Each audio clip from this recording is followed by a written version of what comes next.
ആകാശവാണി. നമസ്കാരം. വാർത്തകൾ വായിക്കുന്നത് ഹരിഷ്ണ. പ്രധാന വാർത്തകൾ. ഫ്രാൻസിസ് മാർപ്പാപ്പയ്ക്ക് വിടചൊല്ലാൻ ഒരുങ്ങി ലോകം. റോമിലെ സെയിന്റ് മേരി മേജർ ബസിലിക്കയിൽ ഇന്ന് നടക്കുന്ന സംസ്കാര ചടങ്ങുകളിൽ രാഷ്ട്രപതി ദ്രൗപദി മുർമു പങ്കെടുക്കും. 15ാമത് ദേശീയ റോസ്ഗാർ മേളയിലൂടെ പ്രധാനമന്ത്രി നരേന്ദ്രമോദി ഇന്ന് 51,000 നിയമന ഉത്തരവുകൾ കൈമാറും. കേന്ദ്രമന്ത്രിമാരായ കമലേഷ് പാസ്വാൻ തിരുവനന്തപുരത്തും സുരേഷ് ഗോപി എറണാകുളത്തും പരിപാടിയിൽ പങ്കെടുക്കും.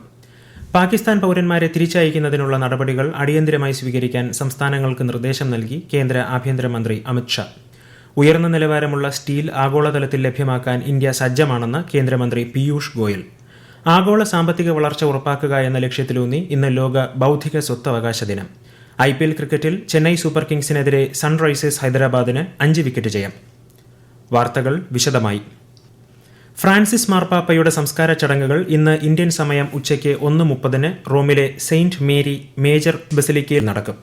സെയിന്റ് പീറ്റേഴ്സ് ബസിലിക്കയിൽ നടക്കുന്ന പൊതുദർശനത്തിൽ പോപ്പിന് ആയിരങ്ങൾ അന്ത്യാഞ്ജലി അർപ്പിച്ചു. ഫ്രാൻസിസ് മാർപ്പാപ്പയുടെ സംസ്കാര ചടങ്ങിൽ പങ്കെടുക്കാൻ ഇന്ത്യയെ പ്രതിനിധീകരിച്ച് രാഷ്ട്രപതി ദ്രൗപദി മുർമു റോമിലെത്തി. ഇന്നലെ സെയിന്റ് പീറ്റേഴ്സ് ബസിലിക്കയിലെത്തി രാഷ്ട്രപതി പുഷ്പചക്രം അർപ്പിച്ചു. കേന്ദ്രമന്ത്രിമാരായ കിരൺ റിജിജു, ജോർജ് കുര്യൻ തുടങ്ങിയവരും രാഷ്ട്രപതിക്കൊപ്പമുണ്ട്. കേരളത്തെ പ്രതിനിധീകരിച്ച് മന്ത്രി റോഷി അഗസ്റ്റിൻ പങ്കെടുക്കും. American president Donald Trump, French president Emmanuel macro ഉൾപ്പെടെയുള്ള ലോക നേതാക്കളും സംസ്കാര ചടങ്ങിൽ പങ്കെടുക്കും. ഇന്ത്യയിൽ ഇന്ന് ദുഃഖാചരണം പ്രഖ്യാപിച്ചിട്ടുണ്ട്. 15ാമത് ദേശീയ റോസ്ഗാർ മേളയിലൂടെ പ്രധാനമന്ത്രി നരേന്ദ്രമോദി ഇന്ന് 51,000 നിയമന ഉത്തരവുകൾ കൈമാറും. രാവിലെ 11 വീഡിയോ കോൺഫറൻസിംഗിലൂടെയാണ് ചടങ്ങ്. ഇതിന്റെ ഭാഗമായി തിരുവനന്തപുരത്തും കൊച്ചിയിലും അടക്കം രാജ്യത്തെ 47 സ്ഥലങ്ങളിൽ തൊഴിൽ മേളകൾ നടക്കും. തിരുവനന്തപുരത്ത് ആദായ നികുതി വകുപ്പ് സംഘടിപ്പിക്കുന്ന മേളയിൽ കേന്ദ്ര സഹമന്ത്രി കമലേഷ് പാസ്വാൻ മുഖ്യ അതിഥിയാകും. എറണാകുളത്ത് നടക്കുന്ന പരിപാടിയിൽ കേന്ദ്ര സഹമന്ത്രി സുരേഷ് ഗോപി മുഖ്യ അതിഥിയാകും. പാകിസ്ഥാൻ പൌരന്മാർക്ക് അനുവദിച്ച വിസ ഇന്ത്യ റദ്ദാക്കിയ സാഹചര്യത്തിൽ വിവിധ സംസ്ഥാനങ്ങളിലെ പാക് സ്വദേശികളെ കണ്ടെത്താൻ കേന്ദ്ര ആഭ്യന്തരമന്ത്രി അമിത് ഷാ മുഖ്യമന്ത്രിമാർക്ക് നിർദ്ദേശം നൽകി. പഹൽഗാം ഭീകരാക്രമണത്തിന്റെ പശ്ചാത്തലത്തിലാണ് തീരുമാനം. ഇവരെ പാകിസ്ഥാനിലേക്ക് തിരിച്ചയക്കാനുള്ള നടപടികൾ ഉറപ്പാക്കണമെന്നും ശ്രീ അമിത് ഷാ നിർദ്ദേശം നൽകി. പാക് പൌരന്മാർക്ക് നൽകുന്ന എല്ലാ മെഡിക്കൽ വിസകൾക്കും ഈ മാസം 29 വരെ മാത്രമേ സാധുതയുള്ളൂ. 1960-ലെ സിന്ധു നദീജല കരാർ സംബന്ധിച്ച് കേന്ദ്ര ആഭ്യന്തരമന്ത്രി അമിത് ഷായുടെ ന്യൂഡൽഹിയിലെ വസതിയിൽ ഉന്നതതല യോഗം ചേർന്നു. പഹൽഗാം ഭീകരാക്രമണത്തിന്റെ പശ്ചാത്തലത്തിൽ ഇന്ത്യ സിന്ധു നദീജല കരാർ താൽക്കാലികമായി റദ്ദാക്കിയതിന് പിന്നാലെയായിരുന്നു യോഗം. വിദേശകാര്യമന്ത്രി ഡോക്ടർ എസ് ജയശങ്കർ, കേന്ദ്ര ജലശക്തി മന്ത്രി CR പാട്ടീൽ, മുതിർന്ന ഉദ്യോഗസ്ഥർ എന്നിവർ യോഗത്തിൽ പങ്കെടുത്തു. പഹൽഗാം ഭീകരാക്രമണത്തിൽ പാകിസ്ഥാനെതിരെ കേന്ദ്ര സർക്കാർ നടപടികളിൽ കോൺഗ്രസിന്റെ പൂർണ്ണ പിന്തുണ ഉറപ്പു നൽകി ലോക്സഭാ പ്രതിപക്ഷ നേതാവും പാർട്ടിയുടെ മുതിർന്ന നേതാവുമായ രാഹുൽ ഗാന്ധി. എല്ലാ പൌരന്മാരും ഭീകരതയ്ക്കെതിരെ ഒരുമിച്ച് നിൽക്കണമെന്നും അദ്ദേഹം ആഹ്വാനം ചെയ്തു. ജമ്മു കശ്മീർ ലഫ്റ്റനന്റ് ഗവർണറുമായും മുഖ്യമന്ത്രിയുമായും ശ്രീ രാഹുൽ ഗാന്ധി കൂടിക്കാഴ്ച നടത്തി. പഹൽഗാം ഭീകരാക്രമണത്തിന്റെ പശ്ചാത്തലത്തിൽ കരസേനാ മേധാവി ജനറൽ ഉപേന്ദ്ര ദ്വിവേദി ശ്രീനഗറിലെത്തി സുരക്ഷാ സ്ഥിതിഗതികൾ അവലോകനം ചെയ്തു. ഉന്നത സൈനിക ഉദ്യോഗസ്ഥർ അവലോകന യോഗത്തിൽ പങ്കെടുത്തു. നിയന്ത്രണ രേഖയിൽ പാകിസ്ഥാൻ സൈന്യം വെടിനിർത്തൽ കരാർ ലംഘിക്കാൻ നടത്തുന്ന ശ്രമങ്ങളെക്കുറിച്ച് യോഗം ചർച്ച ചെയ്തു. സ്ഥിതിഗതികൾ നേരിട്ട് വിലയിരുത്താൻ കരസേനാ മേധാവി പഹൽഗാം സന്ദർശിച്ചു.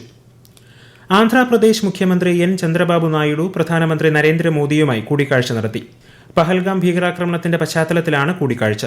ആക്രമണത്തെ ശക്തമായി അപലപിച്ച ശ്രീ ചന്ദ്രബാബു നായിഡു പാക് നീക്കം ഭീരുത്വപരമാണെന്നും രാഷ്ട്ര താൽപര്യം മുൻനിർത്തി തീരുമാനമെടുക്കാൻ രാജ്യം മുഴുവൻ കേന്ദ്ര സർക്കാരിനൊപ്പം നിൽക്കുമെന്നും പ്രധാനമന്ത്രിക്ക് ഉറപ്പു നൽകി.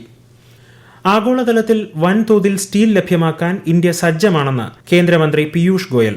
മുംബൈയിൽ നടന്ന ഇന്ത്യ സ്റ്റീൽ 6ാമത് അന്താരാഷ്ട്ര പ്രദർശനത്തിലും സമ്മേളനത്തിലും സംസാരിക്കുകയായിരുന്നു അദ്ദേഹം. അനിയന്ത്രിതമായ ഇറക്കുമതി, വിലക്കുറവ് എന്നിവയിൽ നിന്ന് ആഭ്യന്തര സ്റ്റീൽ വ്യവസായത്തെ സർക്കാർ വിജയകരമായി സംരക്ഷിക്കുന്നതായും അദ്ദേഹം പറഞ്ഞു. ഇന്ത്യയുടെ സ്റ്റീൽ വ്യവസായം വളരെ കാര്യക്ഷമവും ചെലവ് കുറഞ്ഞതും ഉയർന്ന നിലവാരമുള്ളതുമാണെന്നും അദ്ദേഹം പറഞ്ഞു. Let us set big benchmark. Let us set big goal. Let us aspire to be a world leader. Let us meet the needs of the world with zero defect, zero effect. And as the Honorable Prime Minister said, and I quote, our steel sector has to be ready for new process, new grade and new scale. Let's build a resilient, revolutionary and steel strong India. വഖഫ് നിയമ ഭേദഗതിയുമായി ബന്ധപ്പെട്ട് കേന്ദ്ര സർക്കാർ supreme കോടതിയിൽ പ്രാഥമിക സത്യവാങ്മൂലം സമർപ്പിച്ചു. സുതാര്യവും കാര്യക്ഷമവും സമഗ്രവുമായ നടപടികളിലൂടെ വഖഫ് ബോർഡുകളെ ആധുനികവൽക്കരിക്കാനാണ് വഖഫ് നിയമ ഭേദഗതി കൊണ്ടുവന്നതെന്ന് സത്യവാങ്മൂലത്തിൽ പറയുന്നു. കൂടുതൽ വാദം കേൾക്കുന്നതിനായി കേസ് മെയ് 5 മാറ്റി. ഈ വാർത്തകൾ ആകാശവാണിയിൽ നിന്ന്. സ്ക്രാംജെറ്റ് എഞ്ചിൻ വികസനത്തിൽ നിർണായക കുതിച്ചുചാട്ടവുമായി DRDO. ഹൈദരാബാദ് ആസ്ഥാനമായുള്ള defence research and development laboratory ഇന്നലെ നടത്തിയ പരീക്ഷണത്തിൽ active cooled scramjet subscale combustor 1000 second പ്രവർത്തിപ്പിച്ചു. ശ്രദ്ധേയമായ നേട്ടം കൈവരിച്ച DRDOയെയും വ്യവസായ പങ്കാളികളെയും രാജ്യരക്ഷാമന്ത്രി രാജ്നാഥ് സിംഗ് അഭിനന്ദിച്ചു. ഇന്നലെ അന്തരിച്ച ISRO മുൻ ചെയർമാനും ദേശീയ വിദ്യാഭ്യാസ നയത്തിന്റെ ശില്പിയുമായിരുന്ന K. കസ്തൂരിരംഗന്റെ ഭൗതികദേഹം നാളെ രാവിലെ 10 മണി മുതൽ ബംഗളൂരുവിലെ രാമൻ റിസർച്ച് ഇൻസ്റ്റിറ്റ്യൂട്ടിൽ പൊതുദർശനത്തിന് വയ്ക്കും. 9 വർഷക്കാലത്തോളം ISROയുടെ നേതൃസ്ഥാനം വഹിച്ചിരുന്ന അദ്ദേഹം രാജ്യത്തിന്റെ സുപ്രധാന വിക്ഷേപണ വാഹനമായ PSLV വികസിപ്പിക്കുന്നതിൽ നിർണായക പങ്ക് വഹിച്ചിരുന്നു. 2003 മുതൽ 2009 വരെ രാജ്യസഭാംഗമായിട്ടുണ്ട്. പത്മശ്രീ, പത്മഭൂഷൺ, പത്മവിഭൂഷൺ ഉൾപ്പെടെയുള്ള പുരസ്കാരങ്ങൾ നൽകി രാജ്യം അദ്ദേഹത്തെ ആദരിച്ചിരുന്നു.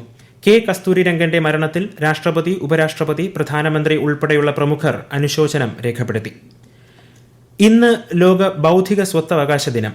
ബൗദ്ധിക സ്വത്തവകാശങ്ങളെക്കുറിച്ചുള്ള അവബോധം വർദ്ധിപ്പിക്കുക, ക്രിയാത്മകതയെ പരിപോഷിപ്പിക്കുക, ഇന്നൊവേഷൻ സാധ്യമാക്കുക, ആഗോള സാമ്പത്തിക വളർച്ച ഉറപ്പാക്കുക എന്നിവയാണ് ദിനാചരണത്തിന്റെ ലക്ഷ്യം.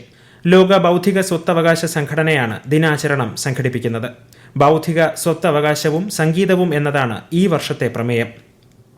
വിജ്ഞാന കേരളം ക്യാമ്പയിനിന്റെ ഭാഗമായി തൃശൂരിൽ സംഘടിപ്പിക്കുന്ന മെഗാ ജോബ് ഫെയർ ഇന്ന്. തൃശൂർ എഞ്ചിനീയറിംഗ് കോളേജിലും വിമല കോളേജിലുമായാണ് തൊഴിൽ മേള നടക്കുന്നത്. വിശദാംശങ്ങളുമായി ആകാശവാണി തൃശൂർ ജില്ലാ പ്രതിനിധി ഭരിത പ്രതാപ്. സംസ്ഥാന സർക്കാരിന് കീഴിലുള്ള വിവിധ ഏജൻസികളുടെ കൂട്ടായ പ്രവർത്തനമാണ് വിജ്ഞാന തൃശൂർ തൊഴിൽ പൂരമായി യാഥാർത്ഥ്യമാക്കുന്നത്. വിജ്ഞാന തൃശൂരിലൂടെ തൊഴിലും വിദ്യാഭ്യാസവും തമ്മിലുള്ള സ്കിൽ ഗ്യാപ്പ് നികത്തി അഭ്യസ്ത വിദ്യരായ എല്ലാവർക്കും തൊഴിൽ നൽകുകയാണ് സർക്കാർ. തൊഴിലവസരങ്ങളിലേക്ക് ആത്മവിശ്വാസത്തോടെ കടന്നുചെല്ലാൻ വിജ്ഞാന തൃശൂർ ഉദ്യോഗാർത്ഥികളെ പ്രാപ്തമാക്കി കഴിഞ്ഞു. 132 കമ്പനികളുടെ 455 തരം ജോലികളിലായി 35,000 തൊഴിലവസരങ്ങൾ വിജ്ഞാന തൃശൂരിനായി സജ്ജമാണ്. IPL ഇന്നലെ നടന്ന മത്സരത്തിൽ സൺറൈസേഴ്സ് ഹൈദരാബാദ് ആതിഥേയരായ ചെന്നൈ സൂപ്പർ കിങ്സിനെ 5 വിക്കറ്റിന് പരാജയപ്പെടുത്തി. ചെന്നൈയുടെ 155 റൺസ് വിജയലക്ഷ്യം പിന്തുടർന്ന ഹൈദരാബാദ് 18.4 ഓവറിൽ 5 വിക്കറ്റ് നഷ്ടത്തിൽ ലക്ഷ്യം മറികടന്നു.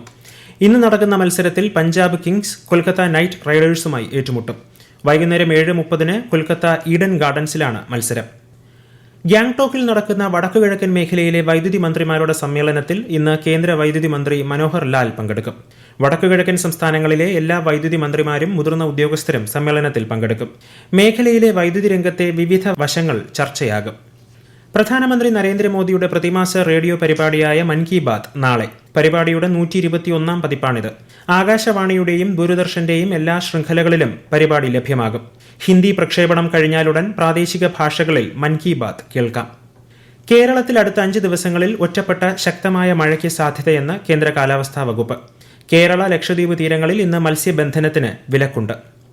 റിയോ ഡി ജനീറോയിൽ നടന്ന ബ്രിക്സ് ഷെർപ്പകളുടെ യോഗത്തിൽ ഇന്ത്യയുടെ BRICS sherpa secretary Dammu Ravi പങ്കെടുത്തു.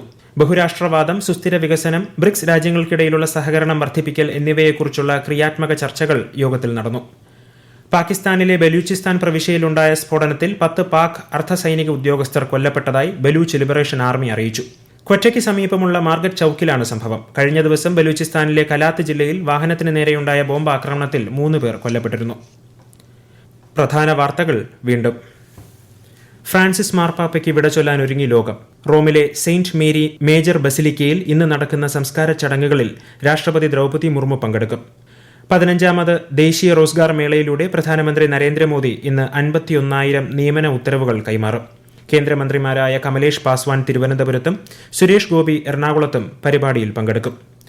പാകിസ്ഥാൻ പൌരന്മാരെ തിരിച്ചയക്കുന്നതിനുള്ള നടപടികൾ അടിയന്തിരമായി സ്വീകരിക്കാൻ സംസ്ഥാനങ്ങൾക്ക് നിർദ്ദേശം നൽകി കേന്ദ്ര ആഭ്യന്തരമന്ത്രി അമിത്ഷാ. ഉയർന്ന നിലവാരമുള്ള സ്റ്റീൽ ആഗോളതലത്തിൽ ലഭ്യമാക്കാൻ ഇന്ത്യ സജ്ജമാണെന്ന് കേന്ദ്രമന്ത്രി പീയൂഷ് ഗോയൽ. ആഗോള സാമ്പത്തിക വളർച്ച ഉറപ്പാക്കുക എന്ന ലക്ഷ്യത്തിലൂന്നി ഇന്ന് ലോക ബൗദ്ധിക സ്വത്തവകാശ ദിനം. IPL ക്രിക്കറ്റിൽ ചെന്നൈ സൂപ്പർ കിങ്സിനെതിരെ സൺറൈസേഴ്സ് ഹൈദരാബാദിന് 5 വിക്കറ്റ് ജയം. വാർത്തകൾ കഴിഞ്ഞു. അടുത്ത വാർത്താ പ്രക്ഷേപണം ഉച്ചയ്ക്ക് 12:30.